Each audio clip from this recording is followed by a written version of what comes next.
La réputation professionnelle d'une personne la précède toujours. Que ce soit dans l'assurance, c'est un petit milieu. Que ce soit dans les mines, c'est un petit milieu. Donc dans chaque milieu, en tout cas, il y a quand même des noms qui tournent. Moi, j'ai eu des amis qui ont fait d'excellentes études, qui sont restés travailler en France. Ils parlent de gars qui ont fait Sciences Po, de gars qui ont fait HEC, Subdeco, etc. À un moment, ils étaient dans des entreprises, mais ça n'avançait pas, ils plafonnaient en France. Donne-moi le nom d'un dirigeant noir d'une grosse compagnie française, s'il te plaît. Il n'y en a pas. Merci. Donc, La valeur n'attend point le nombre d'années. C'est le moins qu'on puisse dire quand il s'agit de parler du parcours fulgurant de notre invité du jour, j'ai nommé Nabou Fall. À moins de 30 ans, elle était déjà haute dirigeante d'entreprise et touchait mensuellement des salaires autour de 15 000 $ par mois pour des postes en Afrique. Oui, vous avez bien entendu, 15 000 $. C'est donc quelqu'un qui a gagné beaucoup d'argent très tôt, mais qui a aussi fait énormément de folie et énormément d'erreurs très tôt. Il se trouve qu'à un moment donné de sa vie, elle a décidé quand même de tout laisser tomber pour lancer son propre business. Aujourd'hui, elle est à la tête de plusieurs entreprises et nous allons revenir avec elle sur son parcours avec l'argent. C'est une femme de principe qui n'hésite pas à prendre à contre-courant la société et à assumer ses choix. Je pense que c'est une interview dans laquelle vous allez la découvrir comme jamais parce qu'elle se livre et parle de choses dont elle n'a jamais parlé de toute sa vie devant une caméra. Et je pense que tout ceci va vous permettre de mieux comprendre le personnage, mais surtout d'apprendre d'elle, de sa vie, de son parcours, afin de vous aider, vous, à mieux gérer vos finances. Bienvenue sur notre podcast, c'est juste une question de temps, parce qu'ici, nous croyons qu'avec l'argent, le temps est révélateur. Plus on en gagne ou moins on en gagne, à cause des habitudes que l'on a adoptées. Donc, si vous êtes nouveau ici, abonnez-vous, parce que tous les dimanches, à 14h, nous recevons un invité, un money maker, quelqu'un qui fait de l'argent et qui vient pour en parler sans tabou en face de moi. Posez-vous donc, je ne sais pas ce que vous faites, mais posez-vous parce que l'heure qui suit va être hyper captivante. Et dans les commentaires, dites-moi, comme d'habitude, ce que vous en avez pensé. C'est parti.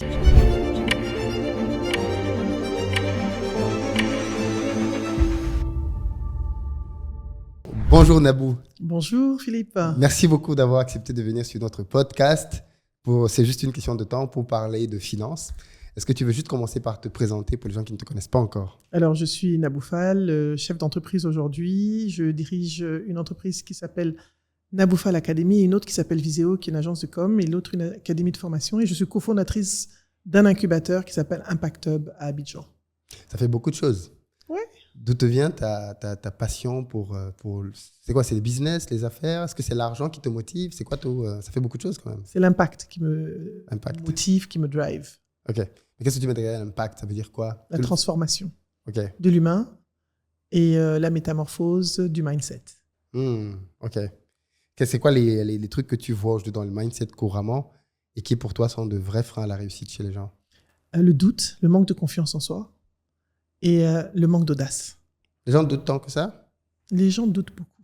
De quoi? De leur capacité, Ouais. doutent de leur potentiel et doutent de leurs ressources, des ressources internes qu'ils peuvent avoir, qui peuvent les aider à réellement se développer et à accomplir des choses. Et pourtant, on est dans un monde, une société dans laquelle il semble être plus simple de réussir maintenant qu'auparavant. C'est simple. On a plus d'outils, on a plus d'informations disponibles. On a trop dans un certain sens. Oui, voilà, c'est ça. C'est que c'est un avantage qui se retourne aussi comme peut devenir un inconvénient. Il y a des effets pervers quand même. Trop d'outils, mais quels outils j'utilise? De l'information, mais je dois faire le tri dans cette information de façon à réellement capitaliser sur l'information que je peux utiliser pour me développer et pour développer un business. D'accord. On va parler un tout petit peu de ton parcours, mais il y a une question à laquelle on introduit souvent ce podcast. Pour toi, c'est quoi la richesse? La richesse, c'est... matériel, là. On va nous sortir les philosophies. Je vais sortir philosophie. Parce qu'il n'y a pas de richesse sans homme. Donc, Ok, je dois sortir une philosophie. C'est parti. Parce que si tu n'as pas, même si tu as 1 milliard, Oui. mais que tu n'as personne pour t'aider à régler un problème, tu n'as rien. La richesse, c'est être capable déjà de payer ses factures. Oui. C'est dormir dans un bon lit, avoir un toit au-dessus de sa tête et avoir 3 repas par jour et pouvoir voir l'avenir tranquillement, investir dans les études de ses enfants, investir dans son quotidien, se faire plaisir, mais c'est surtout avoir un réseau qui nous permet de développer encore plus de richesse. Partant de ta propre définition, est-ce que tu te considères comme riche? Je pense. Très riche? Je suis riche en connaissances, Oui. riche en savoir, riche en partage et extrêmement riche en relations. Et en argent? En argent, je ne me plains pas. Je ne sais pas si je suis riche, mais en tout cas, je suis dans l'abondance. Je fais la différence entre la richesse et l'abondance. C'est quoi la différence? L'abondance, pour moi, c'est un état d'esprit. On n'est pas dans la logique du manque. Je ne manque de rien. Je ne manque pas de nourriture, je ne manque pas d'habillement, je ne manque pas d'opportunités. Donc, je suis dans l'abondance permanente. Ok. C'est une belle philosophie alors. Absolument. Ok, très bien. Tu as une brillante carrière avant d'entrer dans le monde de l'entrepreneuriat. Est-ce que tu peux nous en parler rapidement? Qu'est-ce que tu as fait comme background? Peut-être déjà en termes d'études et ensuite dans une carrière professionnelle avant de te lancer. Ok, j'ai étudié en informatique. Je suis ingénieur en informatique de formation. J'ai étudié en France. Ensuite, j'ai fait un master en finance. Toujours. Pourquoi de l'informatique à la finance? Parce que je trouvais que ça se complétait. C'est bien de connaître un outil, mais finalement, je n'ai travaillé ni dans l'un ni dans l'autre. Je n'ai aucun sens dans ma vie. Ok, donc il ne faut pas désespérer pour les gens qui ont fait des parcours. Non, je pense que tout apprentissage est aussi une richesse. Oui.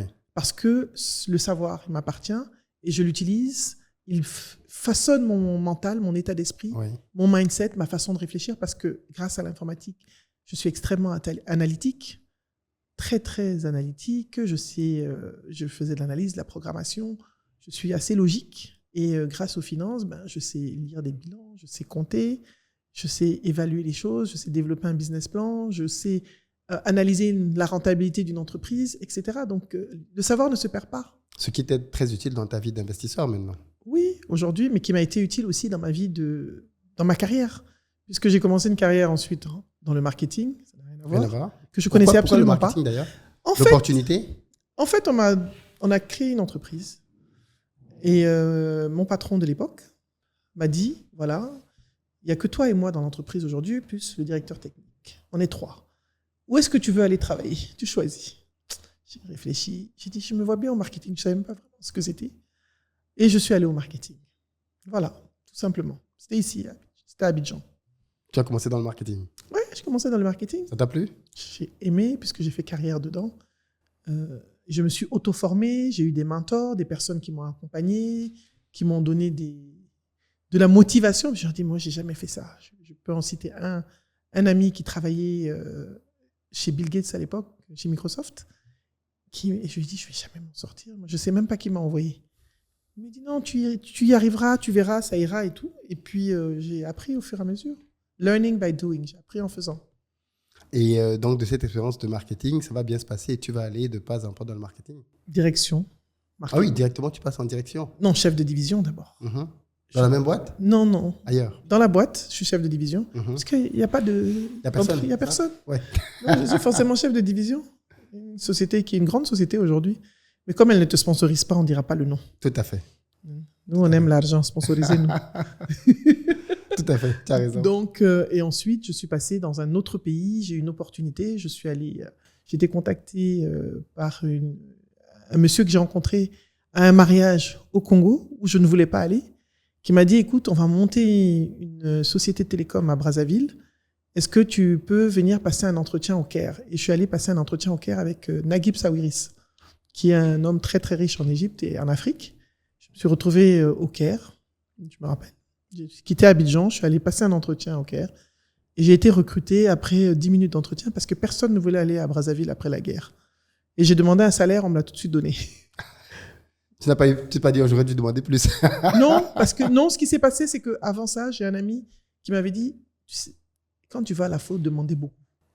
Il me dit, il est américain, il a fait Harvard Business School, il est directeur d'une très grosse entreprise ici aujourd'hui d'ailleurs, enfin en tout cas en Côte d'Ivoire, d'assurance. Et il m'a dit, voilà, tu vas demander ça, tu vas demander ça. Et j'ai fait exactement ce qu'il m'a dit et j'ai eu ce que je voulais. C'était pour... Hi Eddie, thank you.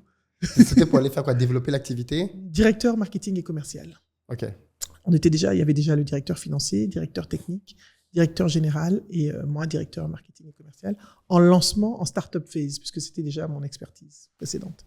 D'accord. Dans les télécoms. Voilà comment tu quittes la Côte d'Ivoire pour le Congo. Exactement. Par le travail. Mais au Congo, Brazzaville. Oui, bien sûr. Pas à Kinshasa, parce qu'après, je suis allé à Kinshasa. Ah, de Brazzaville? Ah oui. Mais mes parents vivaient à Brazzaville aussi. C'est une longue histoire. Ah, ça t'a arrangé de repartir à Brazzaville? Non, pas vraiment, mais bon. L'un dans l'autre. Bref, quoi. Ok. Ok, tu es une grande voyageuse en fait. Ok. Oui, je viens d'une famille très pan-africaine. D'accord, ok. Et de cette fonction de directrice en marketing, tu fais quoi d'autre? Tu restes dans le même secteur en fait, c'est ça? Je reste directeur marketing commercial. Je prends une petite pause bébé, toujours. Et je fais de la consultance pour la société télécom du Congo, Sotelco, qui a changé de nom aujourd'hui. Je suis conseillère du DG de l'entreprise et je postule pour un poste à Kinshasa à ce moment-là, pour aller dans une société de télécom, aussi distributeur d'un des plus gros réseaux de RDC, comme DGA d'abord. Et donc j'ai été recruté et je suis allé travailler à Kinshasa à ce moment-là, le deuxième Congo. En fait, de toute ta carrière, finalement, tu n'as connu que des postes de management. Je t'ai dit, il y a des vies bizarres. Hein. Merci maman pour les prières. Ah oui, ça c'est super ça. Ok. Et à quel moment donc dans tous ces temps, parce que finalement, vu l'environnement dans lequel tu baignes, très vite tu vas être dans des postes où tu vas gagner quand même rapidement beaucoup d'argent. Absolument. Tu avais conscience que tu gagnais beaucoup d'argent? Oui, beaucoup d'argent. J'avais conscience que j'avais gagné beaucoup d'argent pour aller dépenser à Paris, oui. Ah. Oui, j'ai gagné beaucoup d'argent, mais j'étais très jeune. Ouais. Et donc, j'étais plus dépensière que... Quoique, j'avais économisé de l'argent pour m'acheter un appartement, je me rappelle, à Londres. Et la personne qui gardait l'argent, il y a eu un problème et j'ai perdu presque 100 000 $, je me rappelle, à l'époque. Ah oui. Ouais, donc, 100 000 $. À l'époque, je ne te parle pas de maintenant. Hein. Ouais. Et bon, c'est des choses qui arrivent. Hein. Et qu'est-ce que tu faisais de ton argent à cette époque-là quand tu allais à Paris? Je faisais l'avenue Montaigne. Shopping. Shopping. La rue Cambon. Les champs. François 1er. Tu veux que je continue? Tu achetais quoi? Des sacs, des Il faut combien de sacs à une femme? Je sais. Bon, Pour être satisfaite, il faut combien de sacs? autant qu'on peut en avoir. Il n'y a pas de limite. Il y a pas de Un limite. sac est toujours bienvenu. Un sac est toujours bienvenu. Ah, en tout cas, Ok. je me suis fait plaisir. Et pourquoi ce besoin-là, justement, d'acheter des... Je sais pas. C'est juste, je pense on a une culture de consommation aussi. Mhm. On a une culture de consommation. Je pense que cette culture de consommation... Bon, et puis j'aime le beau. J'aime le beau. Tout le monde aime le beau, oui. Donc j'aime me faire plaisir. Et je me disais, j'ai travaillé, mérite. c'est l'argent que j'ai travaillé. Personne ne me l'a donné. Ouais. Je l'ai travaillé dur, je peux me faire plaisir. Je dis ça parce que c'est un mindset que malheureusement, malheureusement, de mon point de vue, beaucoup de gens ont encore aujourd'hui. Absolument, je suis Qui d'accord. est de j'ai trop travaillé. Exactement. Je C'est pas un... Et voilà. Et donc, je me disais, mais comment quelqu'un peut gagner autant d'argent et ne faire que ça? Tu peux nous dire à peu près combien tu gagnais à l'époque? 15 000 $ par mois. 15 000 $ par mois, il y a pas mal d'années maintenant. Oui, mais j'avais moins de 30 ans quand même. 15 000 $ par mois, moins de 30 ans. Waouh, ok. Ouais. Tu vois, non? C'était pas mal. C'était pas mal. Oui, d'accord. Ok. Oui, effectivement. Et à la fin du mois, tu te retrouvais... Non, j'avais toujours de l'argent. J'économisais quand même. Hein. Ok. Non, j'économise toujours. Ok. J'ai toujours été relativement économe. J'ai toujours like a saving account. Mais voilà. De cette période-là, qu'est-ce que tu regrettes? Rien. Franchement, Si c'était à refaire, tu aurais refait la même chose? Pourquoi pas? Peut-être que c'est ça qui m'a permis d'être la personne que je suis aujourd'hui. Parce que finalement, la vie, c'est un chemin et chacun a son chemin. Donc, tu ne penses pas qu'il y a des erreurs que tu as faites qui t'ont retardé, qui t'ont ralenti? Moi, je ne me sens pas retardée. Je pense que dans la vie, chacun a son moment. Chaque personne a son temps. Chaque personne a son histoire. Il y a des gens qui naissent et qui meurent à 5 ans. Il y a des gens qui naissent et qui meurent à 100 ans. Et ben, quand ton moment arrive, ton moment arrive. Oui, mais les actes que nous posons au quotidien contribuent à définir notre futur. Le futur est déterminé par ce qu'on fait dans le présent. Est-ce que tu penses que... Parce que quand tu dis ça, quelqu'un pourrait penser, quelqu'un qui gère mal son argent pourrait partir de ce que tu dis en se disant, donc je peux continuer de gérer mon argent comme ça, parce que de toutes les façons, c'est mon destin. Non, parce que moi, j'économisais quand même. J'économisais, donc j'avais quand même... Tu avais des règles de répartition? J'avais des règles de répartition quand même. J'ai toujours eu de l'économie. C'est ça en fait aussi. Il faut toujours avoir un compte d'épargne. Compte d'épargne que tu oublies, qui n'existe pas. Ça, c'est important. C'est pas parce qu'on dépense. Je suis un peu comme les personnes, vous savez, quand on est en terminale, on est tous les jours, on sort, on va en boîte. Mais toi, tu étudies en douce. Et puis, il y en a, quand l'examen vient, toi, tu réussis le bac, eux, ils ratent, mais vous étiez tous les jours en boîte. C'est ça, en fait. Et ils commencent à t'accuser. Donc, il ne faut pas seulement dépenser aussi, me regarder puis dépenser. Parce que d'un autre côté, il y a aussi du saving. Ouais. C'est très, très important de préciser ça. Tu comprends ce que je veux Parce qu'il y dire? a des gens qui, malheureusement, dépensent et n'épargnent pas. Il faut épargner. Voilà, ils épargnent, mais voilà, quand c'est compliqué, ils viennent prendre dans l'épargne. Il faut épargner. Il faut épargner. Il faut s'organiser. Quand on gagne $15 000 par mois, on épargne combien? On peut mettre, franchement, j'épargnais en général autour de $5 000. Donc, tu brûlais quand même $10 000 par mois? Non, je brûlais pas. Je m'occupais, j'aidais mes parents. Je ne sais pas si on appelle ça brûler de l'argent. Hein. Je m'occupais je suis en Afrique, hein, je m'occupais d'une partie, un peu de la famille. Voilà. Est-ce que l'argent, là, c'est pour nous seuls? Non, c'est vrai. Ah, on est des Africains. Hein? C'est vrai.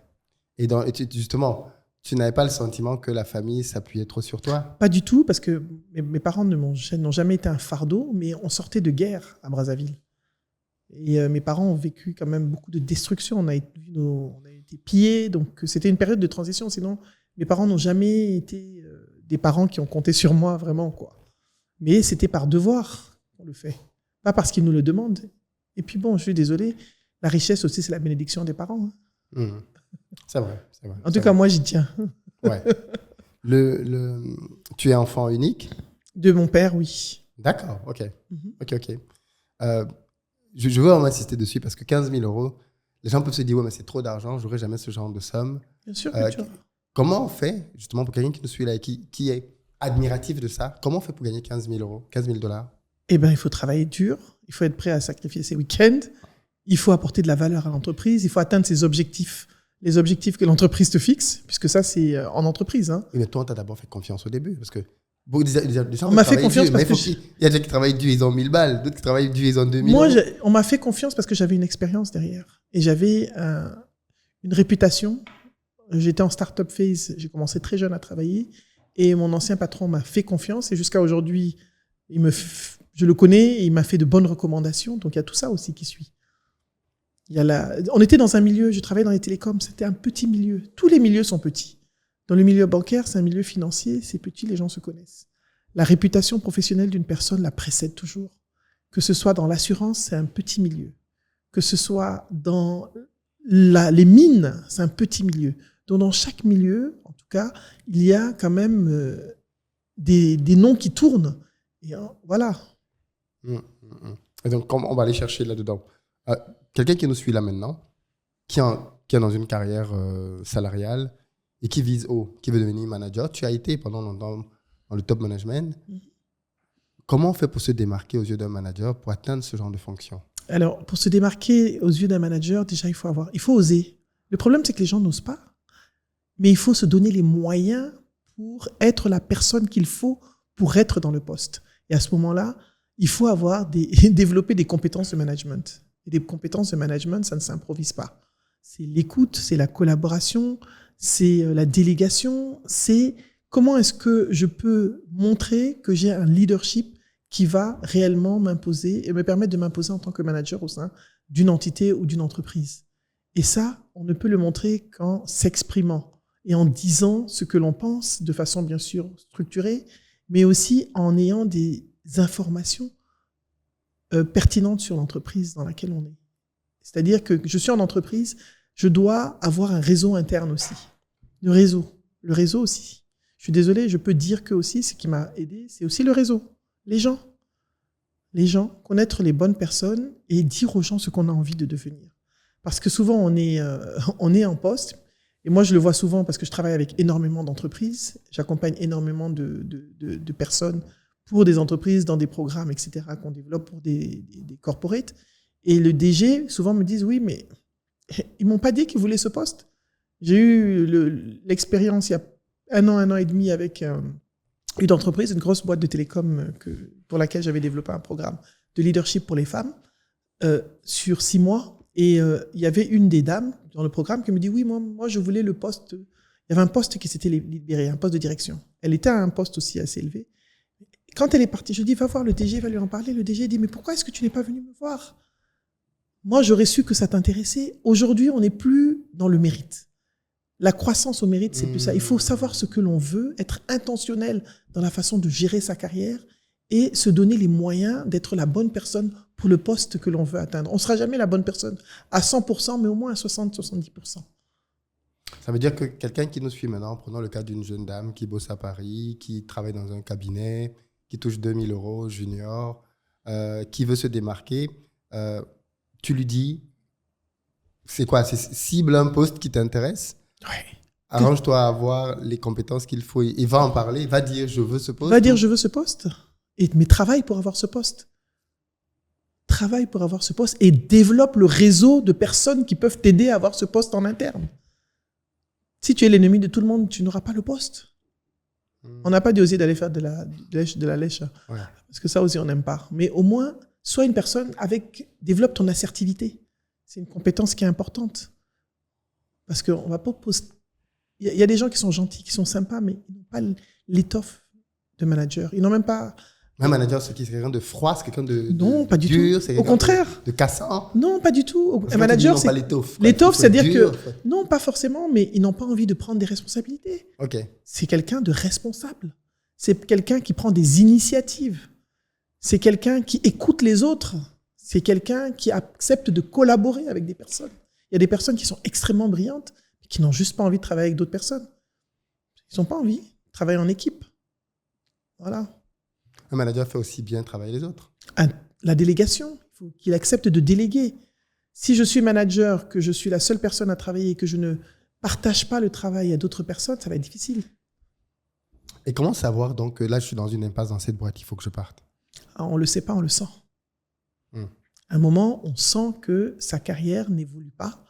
On sent que le matin, quand on se réveille, on traîne le pas, on se dit ouais, je vais encore aller faire ça. Oh là là. On a tous vécu ça à un moment dans nos carrières professionnelles. Quand on a travaillé en entreprise, je pense que tu as travaillé en entreprise, tu as vécu ça. À un moment, tu te demandes ce que tu fais là. Et tu n'es plus en alignement avec les valeurs de l'entreprise. Tu n'es plus en alignement. Toi, personne, tu te fais violence pour aller travailler parce qu'il faut gagner sa vie, quoi. Mais au bout d'un moment, tu dois avoir un plan B. Soit tu décides de sortir de ta zone de confort et de te préparer pour un autre poste, soit tu restes là et puis bon, voilà, tu vas être aigri et puis malheureux et puis tu vas pas évoluer, etc. Tu confirmes que l'un des meilleurs moyens de grandir, tant en poste qu'en augmentation salariale, c'est de changer de boîte? C'est pas de changer de boîte, c'est de sortir de sa zone de confort. Sortir de sa zone de confort, si ça veut dire changer de boîte, oui. Si ça veut dire oser viser un poste pour lequel on n'était pas forcément taillé et se dire je vais me former pour atteindre cet objectif-là, voilà, je peux être ce manager-là, mais qu'est-ce qu'il me faut pour être ce manager-là? J'ai besoin de telle formation, j'ai besoin de tel accompagnement. Hier encore, il y a un client qui m'a appelé, il est en France, d'origine togolaise, et il me dit, voilà, ma boîte a accepté de payer un accompagnement avec moi. Donc voilà, mais voilà les challenges que j'ai. Il y a un peu de racisme, il y a toujours un peu... Mais j'ai envie d'évoluer. Allons-y. J'ai dit d'accord, je te fais une proposition en conséquence. Il a senti qu'il avait besoin d'être accompagné ou de se former ou d'être coaché pour pouvoir sortir de cette zone de confort et développer son full potentiel. Mais est-ce que toi qui as travaillé, vécu en France, qui connais bien la France, est-ce que c'est pas parfois une excuse que l'on se trouve en disant que ce qui nous arrive, c'est parce qu'on est noir, c'est parce qu'on ne nous aime pas, c'est parce qu'on est victime de racisme? Est-ce que parfois, c'est pas une excuse? Pour certaines personnes, mais franchement, ça peut... Moi, j'ai eu des amis qui ont fait d'excellentes études, qui sont restés travailler en France, je parle de gars qui ont fait Sciences Po, de gars qui ont fait HEC, Subdeco, etc. À un moment, ils étaient dans des entreprises, mais ça n'avançait pas, ils plafonnaient en France. En France, à un moment, ils plafonnaient. Donne-moi le nom d'un dirigeant noir d'une grosse compagnie française, s'il te plaît. Il n'y en a pas. Merci. Donc, c'est aux États-Unis, nationalité française. Je ne te parle pas de gens qui sont nationalité française d'origine camerounaise, sénégalaise. Ils partent aux États-Unis, pouf, ils explosent.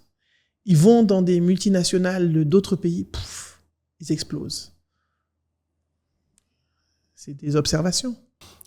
Tu as dit tout à l'heure, cette partie-là, je voudrais qu'on revienne dessus, c'est qu'on sait gagner de l'argent. Pour beaucoup de personnes, gagner de l'argent se résume à avoir un salaire. À quel moment, toi, tu te dis, je vais laisser le type de revenu que j'ai pour me lancer? Je te pose cette question parce que beaucoup de personnes qui suivent cette chaîne ont pour principal obstacle leur salaire. Tout à fait, c'est vrai. En fait, c'est ça le problème. C'est-à-dire que, et plus tu gagnes gros en entreprise, plus c'est difficile de quitter. Je suis d'accord. Parce que derrière, tu commences à avoir des attaches, tu commences à avoir des charges, tu commences à avoir la famille, et tu commences à te dire, mais si je laisse, j'ai interrogé plusieurs directeurs ici. C'est une réalité. Et tous disent la même chose, parce que je leur pose toujours la même question, mais avec tout le potentiel que tu as, pourquoi tu ne le mets pas à ton propre compte? Et ils me disent tous la même chose. C'est pas que j'ai pas d'idée. Mais là, c'est quand on est vraiment dans une discussion vraiment franche. Bien sûr. Ils avouent que les conditions qu'ils ont, même s'ils n'ont pas de vie, parce qu'ils te le disent aussi, c'est qu'ils n'ont pas de vie, ils n'ont pas le temps de consommer cet argent eux-mêmes. Mais ils sont tellement dans des positions avantageuses que quand ils s'imaginent qu'ils vont devoir recommencer à zéro quelque chose, même si c'est pour eux-mêmes, c'est compliqué. Moi, je pense que être entrepreneur, c'est un mindset aussi. Moi, j'ai un ami qui a occupé pendant longtemps des postes très élevés, jusqu'à être DG de grosses banques en Afrique. Et maintenant, il est entrepreneur. Et il me dit, votre affaire là, c'est pas facile, hein? Il me dit, quand tu es banquier, que tu as un poste particulier, c'est très difficile, comme tu le dis, de quitter tous ces avantages-là pour aller se mettre dans les problèmes.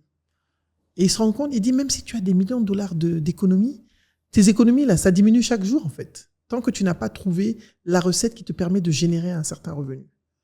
Donc, c'est pas évident. Moi, je pense qu'il faut préparer son mindset, il faut de la résilience, ou alors, peut-être avoir un canal d'investissement. Ou un peu de folie.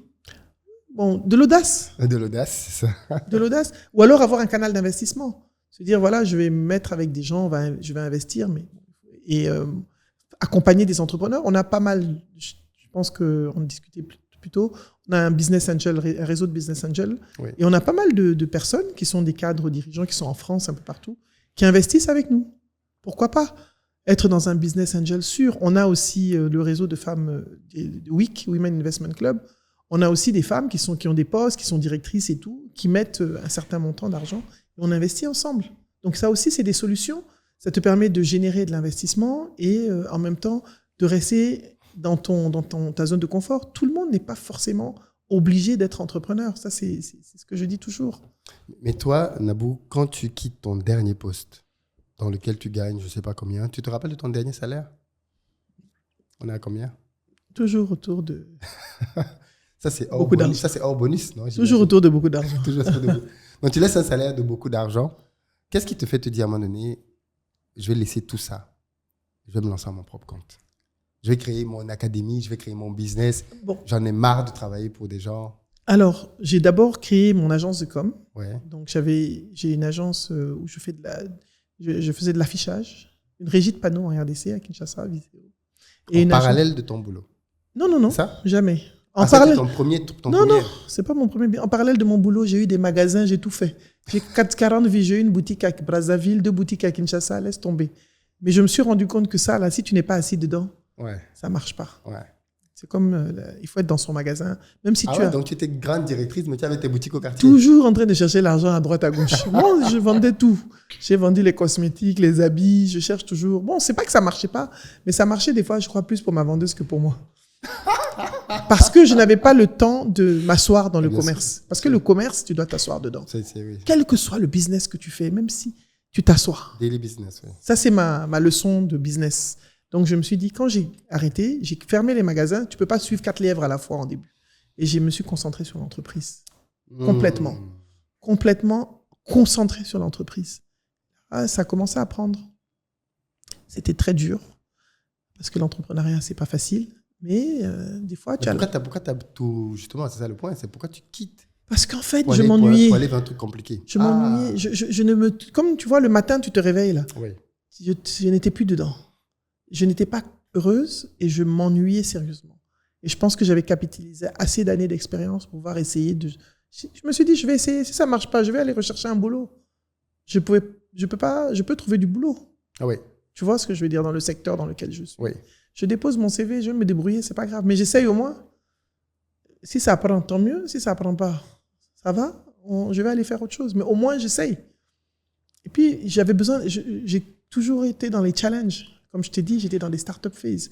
Il y a des challenges. Quand il n'y a plus de challenge, bon, je me nourris de ça. Et d'où te vient l'audace et le courage? Parce qu'il y a des gens, effectivement, qui peut-être comme toi, s'ennuient, Mais il ne leur vient pas l'idée Moi, j'ai l'audace. d'aller lancer quelque chose. Bon, moi, je crois que Ils vont mourir c'est dans d'ennui, mon là. ADN. Hein. En fait, déjà, j'ai grandi avec une mère entrepreneur. Ouais, Donc, j'ai toujours vu des entrepreneurs. ouais, Mes tantes sont entrepreneurs. ouais.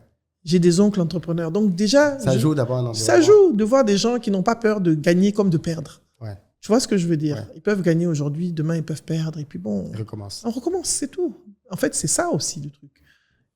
Nous, en tant qu'entrepreneur, et tu l'es, on n'a pas peur de perdre. Des fois, tu gagnes, des fois, bon, si tu as perdu, tu demandes à Dieu de te donner la santé et la vie pour qu'on recommencer et gagner encore, c'est tout. Et donc, tu te lances donc dans les activités Je me lance dans des activités. et c'est difficile. Ah, c'est pas facile, hein? Est-ce que c'était difficile d'avoir tes premiers clients ou délivrer Tout ça là, tout ensemble. Tu es assis dans le bureau et tu n'as pas de clients. Hein? C'est pas facile, hein? Parce qu'en fait, tu te dis, ouais, c'est super, je connais plein de gens, je vais avoir plein de clients. Oh, potolo, c'est là où les problèmes commencent. C'est là où tu réalises que connaître des gens, c'est pas parce que tu connais des gens qui vont être tes clients. Tout à fait. Première gifle. Ça a été ma première gifle. Hein. Franchement, un goumin. Non, c'est un goumin parce que je me disais, ouais, je connais plein de gens, hein, ils vont prendre... non, ils vont me recruter. Mais c'est des gens que je connais pas forcément qui m'ont pris. Ouais. C'est incroyable, hein? Et je pense que tous les entrepreneurs Tout ont à ce fait. même... C'est Tout bizarre. à Des fait. gens qui viennent de quelque part, tu sais même pas d'où ils viennent, Tout c'est à eux fait. qui te donnent du business. Tout à fait. Alors que la personne que tu connais bien, qui peut te donner du business, Tout à fait. tu lui expliques, tu le pitches du matin au soir, mais c'est comme si t'entends pas. C'est vrai. C'est En tout cas, fou, j'ai connu la même expérience dans mes débuts, à tel point que je me suis dit justement qu'il faut jamais lancer un business en comptant sur les gens que tu connais. Jamais. C'est la pire erreur que tu puisses faire. Ça, c'est ma première leçon. Ouais. Oh, deuxième leçon, une fois que tu as des commandes, c'est génial, commencer à avoir des clients. Hey, il faut trouver l'argent pour financer les commandes des clients. Ça, c'est un autre débat. Le fonds de roulement. La gestion de la trésorerie. Oui. Et finalement, tu serres la ceinture. Parce que tu réinvestis. Et puis bon, tu n'as pas forcément des banques qui t'accompagnent. Donc quand tu gagnes 100 francs ici, tu prends 100 francs là, tu mets là, tu fais... Tu sais de quoi je parle. Donc ça aussi, c'est... moi, je pensais que les entrepreneurs, ils avaient l'argent. Tu sais, tu vois les gens, ils entreprennent. Tu vois tes parents, ils ont un peu l'argent, ils t'envoient ici, tu vis bien. Tu vois que c'est facile. Mais le jour où ça t'arrive, tu te dis, waouh, donc c'est dur comme ça. Et je venais d'un environnement corporate, j'étais dans un confort total. J'étais dans un confort, maison payée, voiture mise à disposition. Là, tout change. Là, c'est la vie. Tu vois ce que je veux dire? Ouais. La vraie vie. Mais bon, mais je suis contente parce que je me dis, ça forge, ça forme et c'est exaltant. Et comment on gagne de l'argent? Parce que tu as dit tout à l'heure, on sait gagner de l'argent. Comment on fait pour gagner de l'argent? C'est quoi la clé pour quelqu'un qui veut gagner beaucoup plus d'argent que ce qu'il a maintenant? La clé pour quelqu'un qui veut gagner beaucoup plus, c'est de monétiser une expertise ou alors de monétiser une expertise. Il a plusieurs choix. Soit il monétise son expertise d'une certaine façon, soit il décide de se mettre en investissement avec des gens, mais ça, un investissement, ce n'est pas tout de suite que tu vas le récupérer. Soit il décide de faire un side business. Un side business avec quelqu'un de confiance qui va gérer, ou alors tu peux même aller monter un Amazon, boutique Amazon, vendre quelque chose et faire du revenu online. C'est possible. Moi, je me dis, même si tu veux faire des corbeilles de fruits, les gens en ont besoin, tu fais des corbeilles de fruits. Des cadeaux pour bébé. Il y a tellement de façons de gagner de l'argent. Aujourd'hui, avec le digital, tu peux utiliser ça, mais il faut pouvoir délivrer et suivre. Et à un moment, je vois souvent des entrepreneurs, des dirigeants, des cadres entrepreneurs qui se retrouvent à un moment où il faut qu'ils choisissent. Parce que quand ton business commence à prendre, qu'est-ce que je fais? Je pars ou je reste. Et si tu veux que là, ça marche, ben, tu es obligé de lâcher un côté. Tu ne peux pas suivre Dieu lèvre à la À fois. quel moment tu te dis c'est le moment de faire la bascule? Bon, Est-ce que tu as une règle financière? Moi, je dis souvent aux gens... Moi, je me dis, ne quitte pas si tu n'es pas sûr d'avoir ton revenu. Ah, Moi, j'ai dit aux gens, oui, je vais me lancer dans l'entreprise. Mon ami, tu as un salaire qui t'aide. Garde ton salaire. Nous-mêmes, des fois, on a regretté d'avoir laissé le salaire. Moi, j'ai regretté au début. J'ai dit, mais qui m'a envoyé? Mais quand tu as ton salaire, parce que tu as une famille, tu as des choses à sécuriser. Quand tu vois, tant que tu ne vois pas clair de l'autre côté, ne pars pas en disant, ouais, ça marche, les gens m'ont fait des promesses. tout à fait. Les promesses. L'argent, là, Ouais. l'argent, là, tant que tu ne l'as pas, il ne t'appartient pas. Tout à fait. Tout à fait. Très intéressant. Aujourd'hui, tu gagnes de l'argent essentiellement au travers de tes différentes activités. Tu en as plusieurs. Qu'est-ce qui fait que tu choisisses telle activité en plus de celle que tu as déjà ou pas? Est-ce que tu as un critère? C'est la complémentarité des activités? Ce sont tes passions? Ce sont les opportunités que tu vois? Qu'est-ce qui te fait te dire, OK, j'ai une académie, maintenant je vais accompagner des femmes, maintenant je vais créer un incubateur, maintenant... Comment tu... Alors, l'académie est venue en dernier. OK. J'avais d'abord une agence de com. Oui. L'agence de com, ensuite j'ai des amis qui m'ont contacté, écoute, on va monter un incubateur. J'ai dit, OK, on va investir, on est 4, on a investi pour monter un incubateur. Je ne savais pas tellement ce que c'était au début. On a créé, on a investi et on s'est rendu compte que c'est de l'impact. C'est surtout l'impact. Comme je dis, c'est la passion qui me motive, mais dans la passion aussi, j'aime l'argent. Là, moi, j'aime l'argent. Non, je dis, l'argent pour que tu l'aimes, pour qu'il t'aime, il faut que tu l'aimes. C'est comme quelqu'un. Ça, c'est quoi? C'est une énergie qu'on attire? C'est une énergie, l'argent. L'argent, tu dois l'aimer. Si tu l'aimes, tu le bénis, comme dit ma mère, il vient vers toi. Et ensuite, j'ai été sollicitée donc, pour accompagner des gens à chaque fois parce que je suis écrivaine aussi. J'ai écrit un livre, un roman sur les femmes.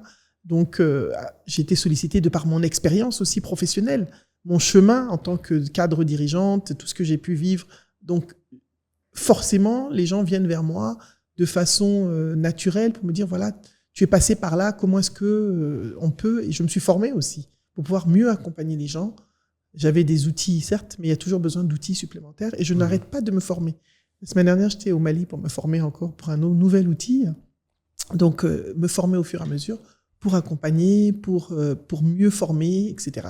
L'académie est venue en dernier. J'avais l'incubateur, l'agence et l'académie. C'était juste une façon de séparer les activités de formation et les activités de conseil. D'accord. Mais est-ce qu'il y a eu une logique dans le choix de tout ça? Je ne sais pas s'il y a une logique. C'est l'opportunité qui s'est L'opportunité et la passion. OK, la passion de la combinaison des deux. Voilà, parce que moi, j'aime ce que je fais. Je le fais avec passion.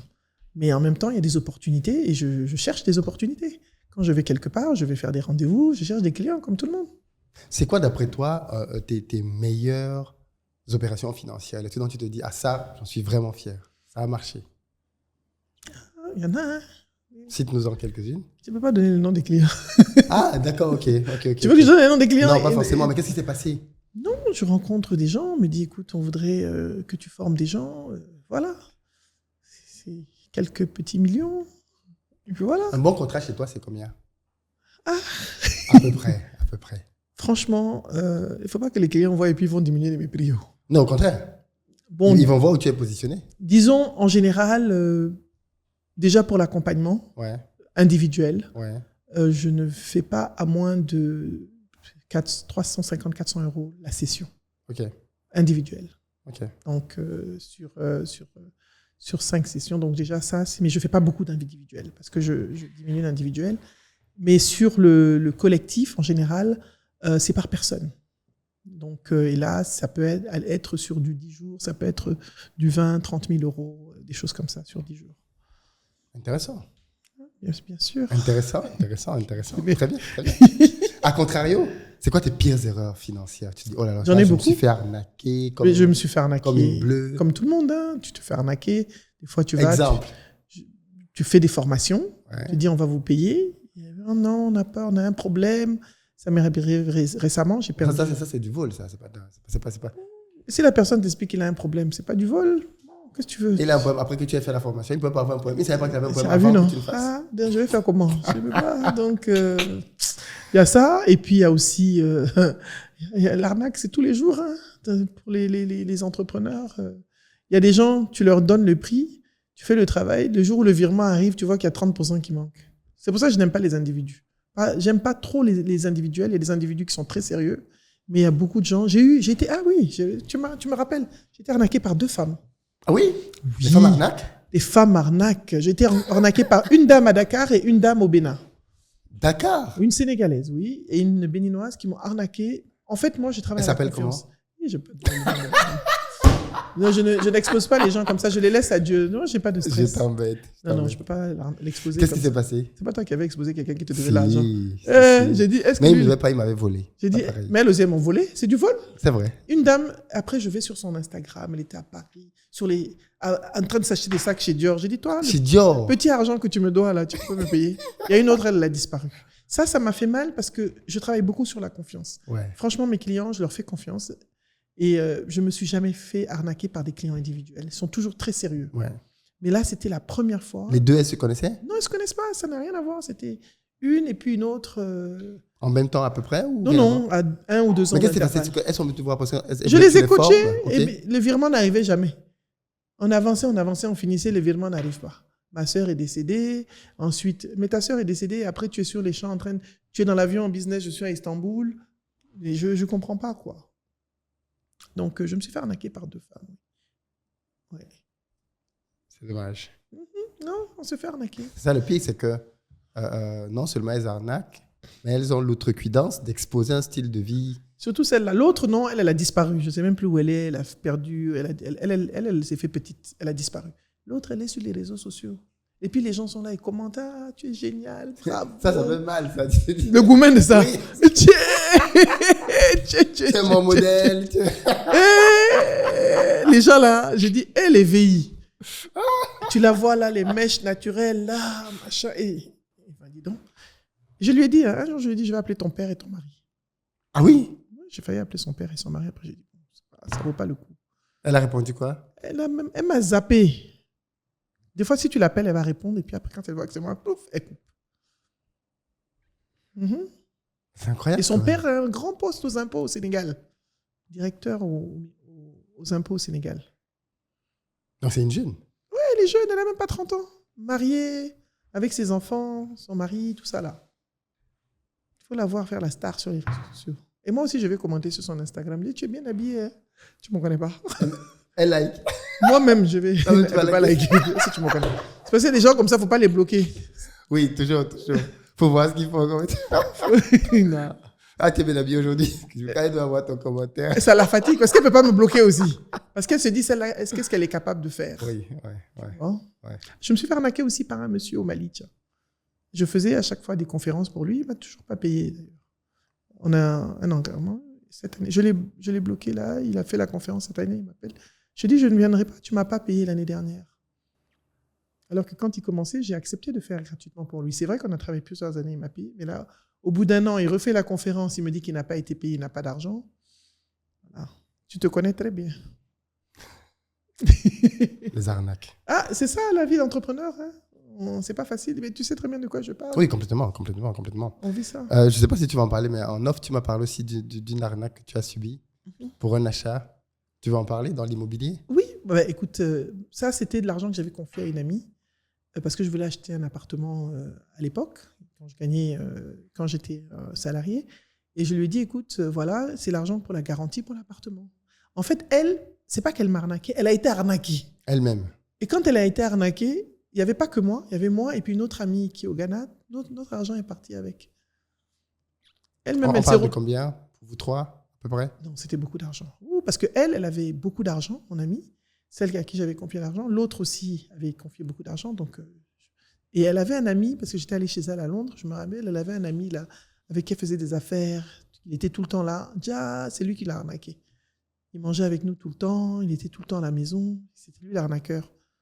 Et c'est après, quand je suis allé voir l'autre ami au Ghana, elle m'a raconté. Je dis, tu sais, il dit, moi j'ai perdu de l'argent. Elle me dit, mais moi aussi, j'ai dit, en fait, c'est elle qui s'est fait arnaquer. Elle s'est retrouvée sans rien, mon ami.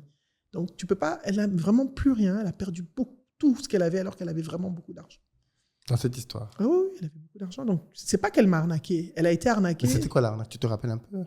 Ça peut aider quelqu'un. Le monsieur lui a dit d'aller faire des placements. Elle a pris son argent, elle lui a tout confié. Et bon, elle s'est fait rouler. Voilà. Les placements n'ont jamais rapporté quoi que ce soit. Est-ce que l'argent, elle a vu encore? Tu vois, des investissements. C'est dommage. Mais bon, moi, j'ai été capable de retravailler pour regagner cet argent plusieurs fois. Oui. Tu vois ce que je veux dire? Mais elle, voilà, c'est pas facile. Alors, je veux qu'on parle à présent de ta gestion des finances personnelles. Parce que là, les erreurs dont tu parles, c'est pas... Bon, est-ce que c'est vraiment des erreurs, c'est être fait arnaquer? Pour moi, je vois plutôt les folies qu'on fait. C'est-à-dire que tu as de l'argent, plutôt que de l'épargner ou de le mettre dans un truc qui va te rapporter, tu vas le mettre dans un faux truc. Ça, je l'ai fait. Hein. Et finalement, tu te dis après, mais ça valait pas la peine que je... Moi, je pense que ça, je l'ai beaucoup fait quand même. Je pense que j'ai beaucoup fait de dépenses inutiles. Beaucoup. Beaucoup dans dans du matériel sans queue ni tête. Des sacs, des habits. Je l'ai beaucoup fait. Mais pourquoi ce besoin? C'est un besoin féminin, j'ai l'impression. Oui, c'est un besoin Les femmes féminin. veulent être belles. Moi, je me sens belle, mais j'aime bien m'habiller. Maintenant, je n'ai pas ce problème. Je bisse mes habits, c'est pas grave. Avant, tu bissais pas. Si je bissais, non, je blague. Non, il y a des gens qui sont Non, moi, je très mal à bisse. l'aise. Non, je bisse. La cour d'Angleterre, elle bisse et puis moi, je vais pas bisser. Moi, je suis qui? Il y a des gens qui sont mal à l'aise avec ça. Je comprends Non, pas, ça me mais- dérange pas du tout. D'accord. Il n'y a pas du tout ce problème. Et quand tu brûlais, en fait, c'était des folies de jeunesse finalement. Oui, des folies de jeunesse. Je me faisais plaisir, je dépensais. Mais j'avais, comme je dis, j'ai quand même mis de l'argent de côté à ce moment-là. Oui, quand même. Ce qui ça m'a t'a- permis ouais. quand même de gérer pas mal de choses. Parce que j'ai pu rester quand même pendant... Il y a des années où j'ai pris des années sabbatiques, je peux me reposer, ne pas travailler. Voilà. Parce que des fois, tu as besoin de changer d'air, quoi. L'argent t'a déjà fait perdre des amis? Je pense pas. Hein. Non. Pas que je me souvienne, en tout cas. Non, parce que même quand tu me dois de l'argent, à un moment, je me dis finalement, c'est que de l'argent, quoi. Est-ce que l'amitié reste? Je ne pense pas que oui.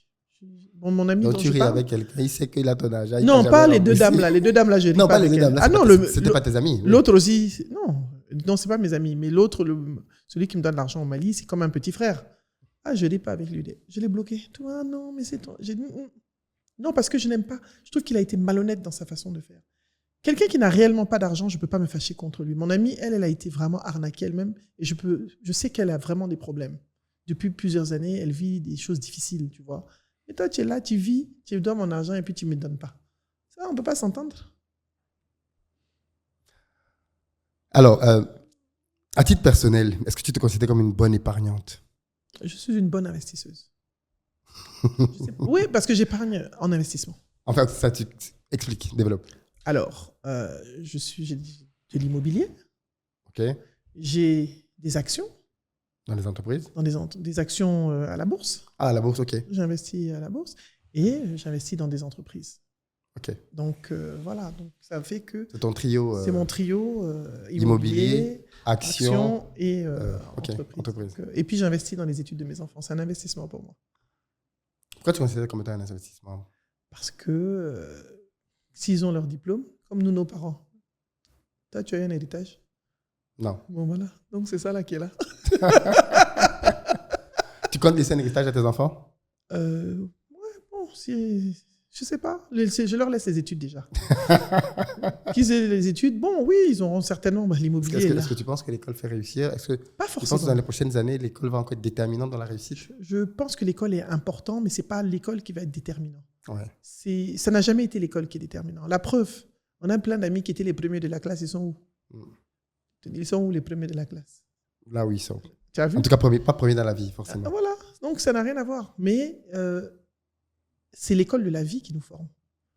Moi, je pense que c'est l'école m'a formé, bien sûr, mais l'école de la vie aussi m'a formé. Quand tu as vécu dans des pays pas faciles, forcément, tu deviens résilient. Et puis, battant. Puis, tu n'as pas peur de grand-chose. Ça veut dire que quand tu as de l'argent qui rentre, Nabou, 10 millions, 5 millions, 3 millions, 1 million, tu n'as pas de logique de répartition en te disant Ah, si. cette partie, je fais dans ça, c'est quoi ta logique, par exemple? Bon, ma logique, c'est au moins 30% d'investissement. Ah oui? Ouais. Donc, tu mets beaucoup d'argent dans l'investissement. Oui, c'est pas beaucoup, mais je mets. Comme si tu mets 30% de tout ce que tu gagnes. Je mets, puisqu'on épargne obligatoirement, de toute façon, nous, dans notre façon de. Je t'ai expliqué comment notre. Donc, on épargne, donc je mets 30% dans l'investissement. OK. Voilà. Et 70%, tu as une répartition pour les charges fixes? J'ai les charges fixes, j'ai les charges des études, j'ai les charges. Voilà. Donc, j'ai une répartition pour tout le reste. Tu as quand même une épargne de sécurité? J'ai une épargne de sécurité, toujours. Qui équivaut à. Qui devrait te permettre de faire quoi, par exemple? Ta logique là-dedans? Je l'oublie, en fait. Donc, elle devrait me permettre de faire rien du tout. Ok, mais c'était un accident de la famille. Aouzu billahi minash shaitani rajim. Astaghfirullah, astaghfirullah. J'ai pas tout compris, mais. Que Dieu nous en garde. Ok. C'est comme j'avais reçu le budget de quelqu'un sur la partie épargne, il avait mis. Non, il avait mis. Comment on appelle ça là? La partie épargne, il avait mis 0. Et la partie imprévue, il avait mis il n'y en aura pas. Non, j'ai une épargne de J'ai sécurité, compris. mais je veux dire, J'ai dit, la bouche, c'est important. Tout ce que tu dis avec ta bouche, on utilise la bouche pour prier, donc il faut dire que des choses positives. D'accord. C'est important. L'autre aspect dont on parle ici, quand on parle de gestion de finances, forcément, c'est la vie familiale. En tant que femme, est-ce que tu as déjà eu le sentiment que le fait que tu gagnes beaucoup d'argent a pu être un frein pour des hommes ou un problème? Pas vraiment. Peut-être pas, c'est pas l'argent qui est un frein, c'est peut-être la personnalité qui peut être un frein. Pas l'argent. Bon, mais pas l'argent. Je ne rencontre pas aussi. Pourquoi l'argent? Parce qu'on dit que les hommes ont beaucoup de mal avec les femmes à succès. Que les femmes c'est à pour ça succès, que je dis complexes. c'est la personnalité peut-être. Mais franchement, c'est pas l'argent qui peut les déranger. Bon, j'ai pas aussi rencontré souvent des hommes qui ont des problèmes d'argent. Donc...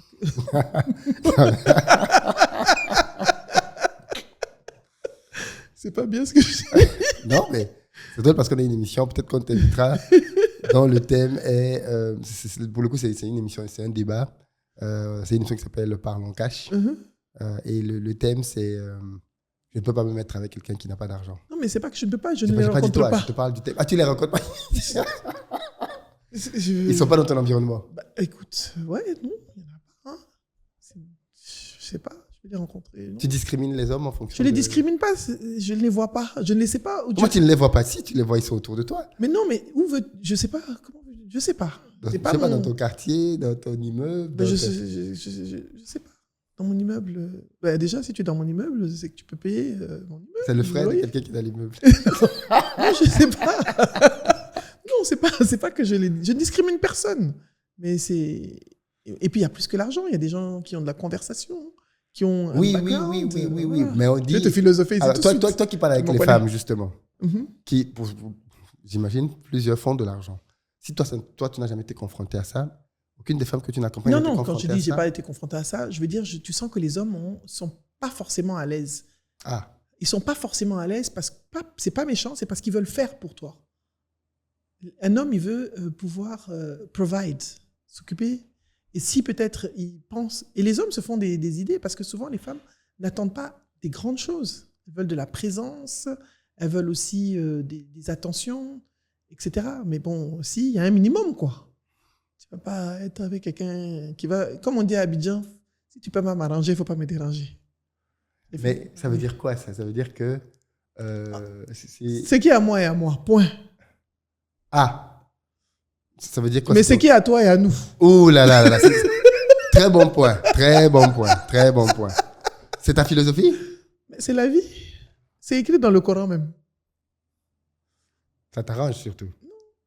Non. En fait, moi, j'ai vécu longtemps en Afrique centrale. Oui. Et de mon côté de l'Afrique centrale, chez nous, en tout cas au Congo, les hommes, ils s'occupent de leurs femmes. C'est ce que nous, on connaît. Mais en Afrique de l'Ouest, je ne sais pas.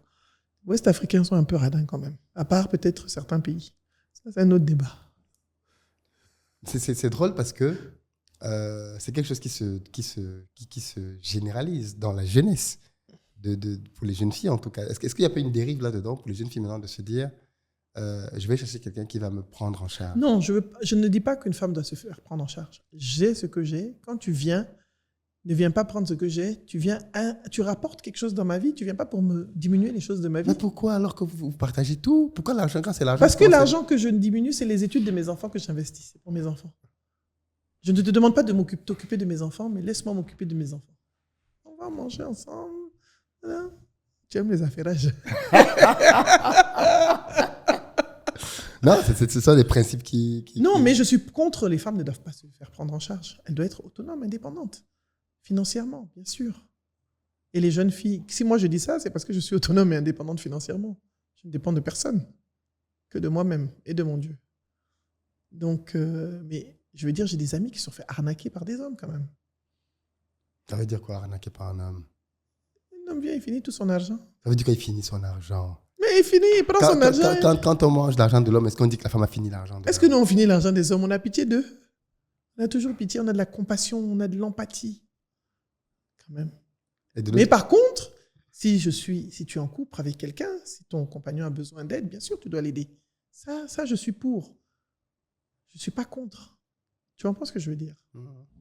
Mais ça doit être une personne avec qui tu construis quelque chose. Donc, pour toi, dans un couple, pour que les choses aillent bien, l'homme, en gros, du coup, l'argent joue un rôle important dans un couple alors, à ce moment-là. Ah, l'argent. Il y a plusieurs choses qui jouent des rôles importants dans un couple. Mais l'argent. Tu ne veux pas que je parle de l'autre chose? Vas-y, parle. Je n'ai pas parlé. Non, vas-y, mais on va arriver à l'argent. Bon, d'accord. Donc, en tout cas, l'argent est important. Oui. Les gens doivent avoir des conversations franches. Quand tu commences une relation, il faut que les conversations sont franches. Qu'est-ce qu'on partage? Non, bien sûr, un jeune couple, vous devez partager des choses. Je disais ça un peu, j'ai exagéré. Hein. Mais je veux dire, un jeune couple, il commence, vous partagez. Les jeunes, moi, je ne suis pas jeune. Un jeune couple qui commence, tu ne vas pas attendre que... Et je le dis même aux jeunes hommes. Je dis, quand je fais des formations, une femme qui te dit on va aller acheter des mèches à 500 000, quitte-la. Parce qu'elle va t'amener nulle part. Tu ne vas rien faire avec cette fille-là. C'est la femme qui doit te donner des conseils, qui doit te soutenir pour que vous co-construisiez ensemble. Donc, un jeune couple... Mais elle va te dire qu'elle a besoin d'être belle. Mais elle est déjà Nabou belle. est belle, je dois être belle aussi. Mais Nabou travaille pour ça. Elle, son mari travaille pour ça. Non. Son mari ne travaille pas pour lui acheter des mèches, ils n'ont même pas de maison. Ils vont vivre dans les mèches. Je ne suis pas d'accord. Non, il faut qu'on soit cohérent aussi. Non, je dis des choses pour blaguer, mais il faut construire une base. Il faut une base. Où est-ce que vous allez dormir? Qu'est-ce que vos enfants vont manger? Je me rappelle à l'école de mes enfants à Kinshasa, la directrice me disait, il y a une dame qui venait en Louboutin qui n'avait pas payé les frais de scolarité. Il y a des choses qui sont essentielles. Le loyer, la nourriture, l'école des enfants, l'épargne de santé et de sécurité. Et puis après, maintenant, si tu veux, je peux te donner de l'argent pour que tu fasses un petit commerce. Si tu es un homme, donne l'argent à ta femme, elle va développer quelque chose pour payer ses mèches si elle veut. Mais mon fils ne va pas payer les mèches de quelqu'un.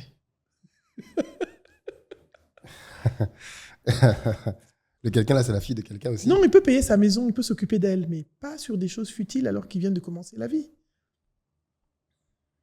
C'est tellement important de dire ça, parce qu'aujourd'hui, j'ai l'impression que les jeunes ne pensent pas beaucoup à demain. Ils veulent tout vivre aujourd'hui et parfois, ils se tirent une balle dans le pied. Mais pourquoi? Parce qu'ils voient Philippe, ils voient Nabou, ils pensent qu'on a 30 ans comme eux. Ils ne savent pas que c'est un parcours et que c'est des choses qu'on a construites sur 10, 20 ans qui font qu'on est là aujourd'hui. Toi, tu as 25 ans, tu veux être moi. C'est pas possible. À 25 ans, j'avais 25 ans. J'avais 21 ans quand j'avais 21 ans. Et je ne suis pas quelqu'un de matérialiste aussi. Il y a aussi ça. Je ne suis pas quelqu'un de matérialiste. C'est vrai que je peux être en relation avec quelqu'un, ce n'est pas son argent, mais j'ai besoin d'être avec quelqu'un qui a quelque chose dans la tête, avec qui je peux échanger, avec qui je peux discuter, qui peut me donner des conseils aussi. Ce n'est pas une question d'argent. Il y a autre chose dans une relation. Mais toi, c'est parce que tu es déjà, on va dire, c'est parce que tu as déjà garanti le nécessaire. Mais c'est parce que j'ai été élevé comme ça. Ma mère m'a toujours... C'est l'éducation que j'ai reçue. Est-ce que je suis vilaine? Je peux aussi m'asseoir dans la maison de quelqu'un? Je suis vilaine? Non. C'est gâté. On peut aussi... Non, c'est ce que je dis aux jeunes filles. Je dis, toutes les femmes que vous voyez là, elles sont belles, mais elles travaillent dur. J'en connais plein qui sont très belles, qui travaillent très dur. Énormément. Elles sont là, à Abidjan, elles bossent. Je vais voir des amis dans leur bureau, des femmes magnifiques. Elles travaillent comme des esclaves pour pouvoir s'assurer, pour être autonomes. Donc non, c'est l'éducation. Un homme, ce n'est pas un compte en banque. Je ne pense pas. Mais les hommes aussi doivent accepter d'être confortables avec des femmes qui réussissent. C'est très important. Mais tu sais ce que moi j'ai constaté, et beaucoup de femmes le disent, c'est que les hommes ont, enfin de leur expérience, les hommes ont très peur des femmes ambitieuses, des femmes intelligentes. C'est vrai. À la limite, quand tu commences à montrer qu'elles te challenge dans les idées, c'est mal pris. Oui, mais il y en a qui n'aiment pas, tant pis pour eux. Il y aura toujours... Chaque caïman a son marigot. Il y aura un qui va t'aimer comme tu es. Est-ce que c'est forcé? Oui, mais celles qui sont embrigadées dans ce genre de relation. Sinon, en France, là, c'est dur. Hein. En Afrique, encore, on peut lutter. Ouais. Qu'est-ce que tu disais? Celles qui sont embrigadées? Dans des relations comme celle-là, parce que c'est facile de dire... Enfin, c'est facile. Il y en a qui ont mis du temps à se rendre compte de ça. À se rendre compte que, en fait, le monsieur qui est là, il est heureux quand je suis en dessous. Oui, mais ça, il y en a beaucoup. Ça, j'en connais beaucoup. Mais moi, je ne blâme pas Mais forcément les hommes. parfois, c'est la famille aussi qui dit ça. Tu as des familles où on te dit oui, mais tu sais que les femmes intelligentes, elles ne se marient pas. Ou Mais c'est les pas hommes grave. n'aiment pas les femmes qui C'est pas discutent grave. beaucoup. Moi, l'essentiel, c'est que moi-même, je m'aime.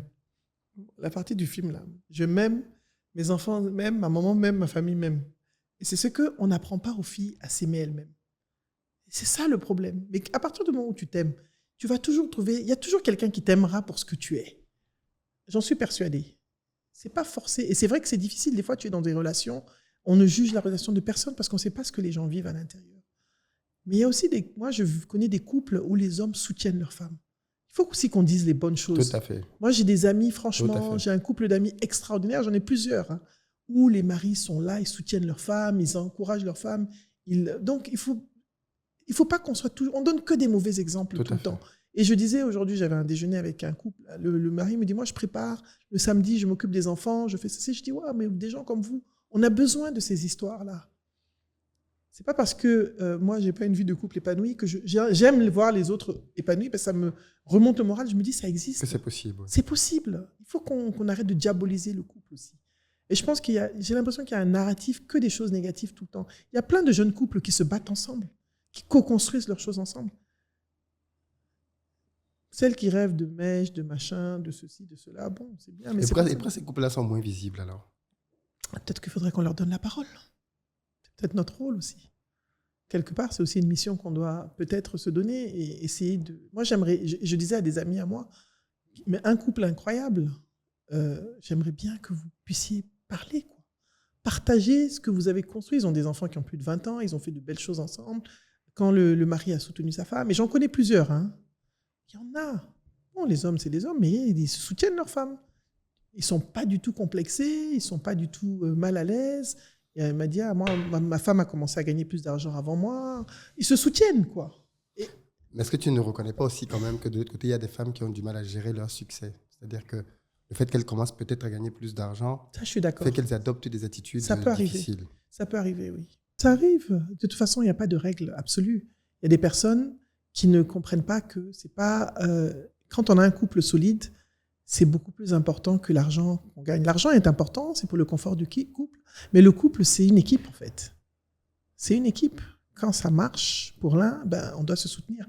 C'est un contrat. Et souvent, on ne se rend pas compte que la personne qui était là avec nous au début, que ce soit homme ou femme, c'est dans les deux sens, hein. Il y a des hommes, dès qu'ils ont de l'argent, ils oublient. Il y a des femmes... si vous ne continuez pas sur le même chemin, je dis toujours, un couple, comment ça se sépare? C'est parce que vous êtes sur des... Vous étiez comme ça avant, et à un moment, vous ne vous croisez plus. Et vous devenez des parallèles et deux inconnus. Donc, quand on devient deux inconnus, c'est le début de la fin. C'est le début de la fin. Soit on fait des efforts pour essayer de se reconstruire, soit, voilà, ça arrive. C'est la vie, hein. L'argent. L'argent appelle l'argent. Tout à fait. Mongo et Kobenya Mongo. La chanson préférée de Pamelo Munkar. Oui, c'était... à l'époque, c'était Bisso Nabisso, je crois. Hein. Ils avaient repris un air, c'est oui, ça? Okay. Oui. Ok, d'accord, très bien. On arrive pratiquement au terme de notre épisode, Nabou. Tu nous as expliqué effectivement ton rapport à l'argent, tu le gagnes, tu l'épargnes, tu l'investis beaucoup sur tes enfants. Tu nous as parlé un peu de ce que tu fais en parallèle. Si tu devais donner un conseil à la Nabou il y a à 20 ans, qu'est-ce que tu lui dirais? Achète moins de sacs. Et épargne plus encore. Et investis, parce que j'ai gagné beaucoup d'argent. Donc, épargne plus. Ça, quand même, c'est un conseil que je donne aux plus jeunes. La consommation, c'est pas forcément une façon de vivre. Ça ne finit pas. Les magasins ne changent pas d'adresse. Ils sont là depuis 100 ans. Quand tu auras de l'argent dans 10 ans, dans 20 ans, et tu n'as pas besoin d'en avoir 10. La preuve en est que j'ai des sacs Chanel qui m'énervent même. Je les utilise même plus. Des sacs Chanel? Je te jure. J'ai des sacs, des machins. Non, c'est pour dire que... Quand tu les revends pas? Oui, je vais les garder s'ils sont vintage. Plus ça monte, la valeur monte. Tu n'as pas compris. C'est pas encore le moment de vendre. Tu as vu, non? Donc, quand tu revois ça, tu te dis vanité de vanité. Voilà, mais c'est un moment. Ça fait partie du... Mais si on peut éviter... Toi, ta chance, c'est que tu as pu te relever. Tu sais qu'il y a des gens qui ont flambé comme ça et n'ont jamais pu se relever. Mais ce n'est pas que ça que je faisais. Parce que je connais des gens qui ne font que flamber et qui ne comptaient que sur des hommes pour flamber. Et ça, tu s'en sors pas. Il faut compter sur soi-même. Parce que quand tu sais que tu travailles et que tu peux travailler, tu te dis, je vais me relever. Mais j'ai eu des amis, des femmes magnifiques, gentilles, mais qui ont eu que des hommes qui leur ont offert des trucs, mais qui ne leur ont pas offert de maison. Tu ne vis pas dans les sacs. Peut-être qu'on aurait demandé de maison et demandé des sacs. Oui, c'est vrai aussi. Parce que c'était le signe extérieur de richesse, c'était paraître. Moi, j'aime les sacs parce que j'aime les sacs. J'aime ce qui est beau, j'aime le luxe, j'aime les belles choses, mais je me dis... J'aime le luxe. Oui, j'aime bien ce qui est... Oui, bien sûr. Tu l'assumes. Je l'assume, of course. Je vais me gêner. Je travaille pour. Si je peux aller... Pourquoi est-ce que je vais aller dans un... Est-ce qu'une femme qui se fait financer, comme tu te prenais l'exemple des femmes que tu connais, qui se fait financer par un homme, plein de choses, c'est commun en Afrique, ça, non? Moi, je n'ai pas de problème avec ça. Des femmes comme toi qui sont plutôt indépendantes par leur travail, c'est vrai qu'il y en a, mais est-ce que c'est une majorité? Bon, je connais que pratiquement. Peut-être dans ton... Justement, c'est ça. Mais ça n'empêche pas que ces femmes-là les aussi... moutons marchent ensemble. Mais ça n'empêche pas que j'ai mon ex qui s'occupait très bien de moi. Ça ne m'empêchait pas de travailler. L'un n'empêche pas l'autre. Je ne jugerai pas une femme parce qu'un homme s'occupe d'elle. Ce que je dis, c'est qu'il faut qu'elle trouve aussi son indépendance. Tu ne peux pas compter que sur une personne dans ta vie. Il faut compter sur soi d'abord. Si maintenant il y a un surplus, tant mieux. Mais ça ne peut pas être ton business model. Un homme n'est pas un business model. Tu comprends ce que je veux dire? Très bien.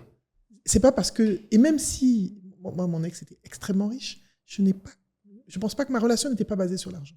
Mais quand je dis riche, c'est très riche. Mais je n'ai jamais été dans la relation à cause de l'argent. Jamais. Et il y a le respect aussi. Comment tu sais? Si c'était le même homme.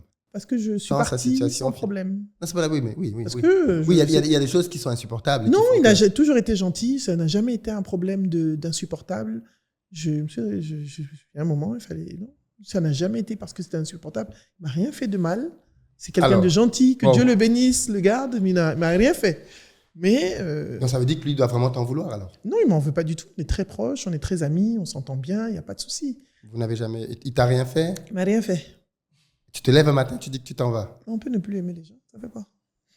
Est-ce que tu es quelqu'un de compliqué, Nabou? C'est pas compliqué.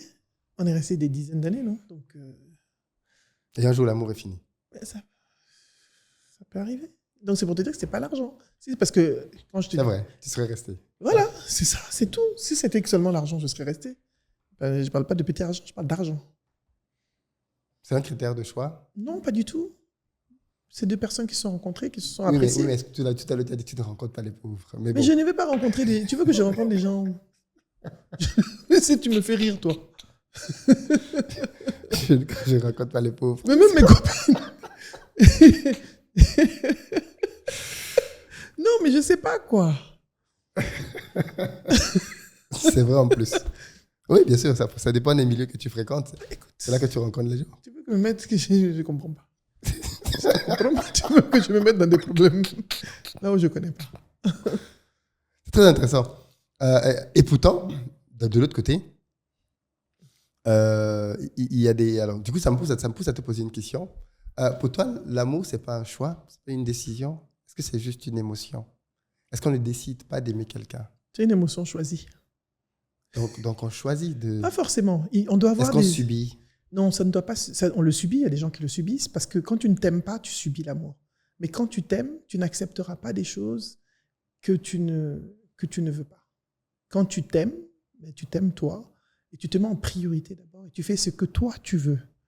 Maintenant, et malheureusement, on ne s'aime pas toujours assez, si tu aimes l'idée d'être aimé, ou l'idée d'aimer quelqu'un, parce que des fois on n'aime pas, à ce moment-là, tu te mets dans une situation où tu vas être là. C'est comme le travail. Si tu es dans un boulot que tu n'aimes pas vraiment, tu restes parce que tu as le salaire. Tu restes dans un couple parce qu'on va dire que tu es en couple. Il y a beaucoup de gens qui sont en couple juste pour qu'on dise qu'ils sont en couple, mais qui ne sont pas heureux. Les hommes comme les femmes, ça se trompe dans tous les sens, etc. Donc... Oui, mais parfois dans un couple, on passe par des hauts et par des bas. Bien sûr. Mais quand on passe par des bas, c'est peut-être le moment de... se souder les coudes. Non, je suis d'accord. Non, ça, je suis d'accord. Quand il y a des bas, on doit se souder. C'est ça, le couple, c'est une équipe. On ne doit pas rester que quand ça va.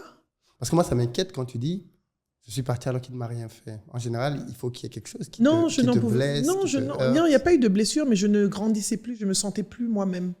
je n'étais plus en alignement avec la personne. Non, c'est ma philosophie. Je n'étais plus moi-même, j'avais besoin de m'exprimer différemment, d'être moi-même. Et je trouvais que j'étais pas...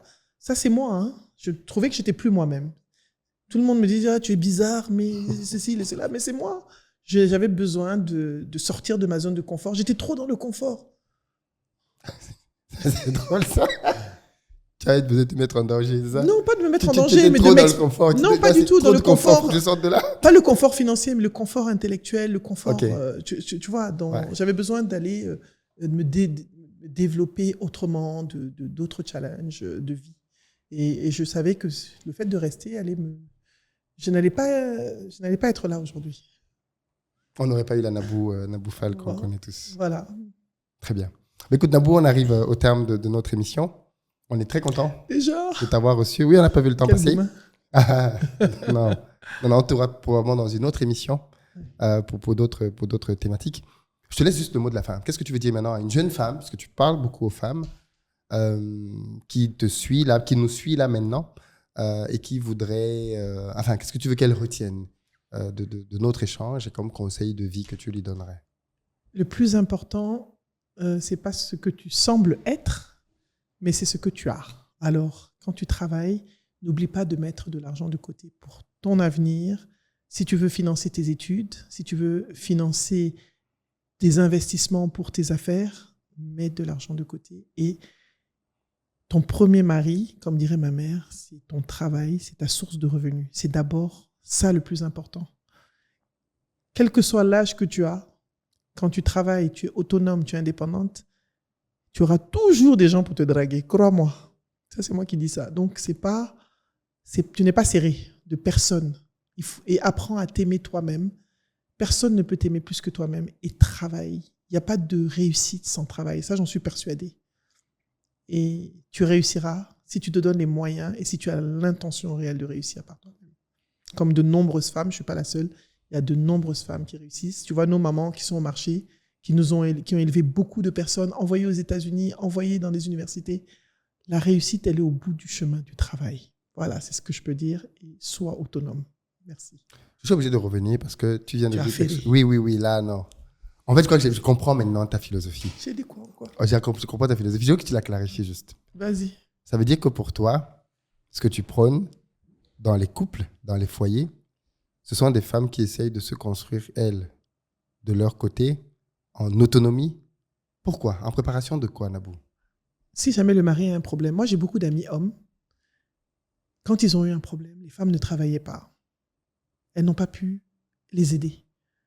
Tu as besoin, quand la femme a une ressource, quand vous êtes autonome dans le couple financièrement, demain, mon mari il a un problème, je peux l'aider. Parce qu'en couple, c'est une équipe. Mais il y a des problèmes, tout le monde est dans les problèmes. On s'en sort comment? Ce que je dis, ça a du sens. Parce que le mari doit pouvoir compter sur sa femme quand il a un problème. Ça arrive professionnellement, il peut y avoir des hauts, des bas. Ça, dans le couple, c'est normal. Mais si, quand il y a un problème, ta femme aussi est problématique, et à ce moment-là, c'est là où elle va aller chercher un autre mari qui a de l'argent. Mais si toi, tu es autonome, tu n'as pas besoin d'aller chercher un mari qui a de l'argent. Tu aides ton mari à se relever et vous reprenez le chemin. J'étais fatigué là, j'étais fini avec toi. Tu ne t'attendais pas à ça. Non, je pense à tellement de questions que je me dis, on n'a plus le temps. C'est resté sur toi. Oui, on n'a plus le temps. C'est pas grave, Nabou, on fera une autre émission, un autre jour. Ah bah, si il y a beaucoup de gens qui se disent, mais pourquoi il ne lui a pas demandé ça? Excusez-moi, mais on n'a plus le temps. On fera une autre émission. Je comprends parfaitement. Le point, la sagesse même qu'il y a derrière. Maintenant, il faut qu'on comprenne s'il n'y a pas des nuances. Parce que dans cette volonté de faire de son côté, il peut y avoir... Moi, j'ai parfois vu des dérives. C'est vrai. Mais dans la vie, il n'y a pas de règle absolue, comme je le dis. Ouais. Il y a des gens qui vont bien le faire, mais il faut comprendre que le couple, c'est une équipe. Même tes amis, c'est un bon ami, il peut avoir un problème, tu peux lui rendre service. C'est la vie. La vie, on est là pour s'entraider. Sinon, des fois, l'argent, c'est bien, mais si ça ne sert à rien pour aider personne aussi, ça n'a aucun sens. C'est vrai. En tout cas, en Afrique. Merci beaucoup, Nabou Fall, d'avoir pris le temps. Je te remercie et bravo pour cette belle émission. Je dois le dire parce que j'apprécie beaucoup ce que tu fais et merci. Merci beaucoup d'être venu nous voir. On est très content de t'avoir Merci. reçu. Et on espère qu'on t'aura d'ailleurs à Back to Africa. On en a parlé un peu tout à Inch'Allah. l'heure. Édition 2024. On sera là par la grâce de Dieu. Super. Les amis, on arrive au terme du podcast avec Naboufal qu'on n'a pas vu. On n'a pas vu le temps passer tellement c'était riche. Je pense qu'elle s'est livrée et qu'elle a choqué peut-être à certains moments, mais c'est un peu dans son style aussi de ne pas être conventionnel. Donc, dans les commentaires, avec quoi vous êtes d'accord, avec quoi vous n'êtes pas d'accord, vous pouvez l'exprimer. Je Ne pense m'insultez qu'elle pas, prendra- hein. Vous là, vous aimez insulter les gens. Non, ici, on n'insulte pas. Je les ai vus insulter mes copines ici. C'est vrai? Dans les commentaires. C'était les abonnés de passage. En tout cas, Les vrais abonnés n'insultent pas Ok, ici. d'accord. En tout cas, vous nous dites dans les commentaires quoi vous êtes d'accord, quoi vous n'êtes pas d'accord. Avec courtoisie, bien évidemment. Et peut-être que Nabou prendra le temps de répondre. En Oui, tout cas, elle bien sûr, saura avec plaisir. ce que vous aurez dit. Rendez-vous dimanche prochain, même heure, même lieu, pour une autre émission avec un autre invité. D'ici là, peace.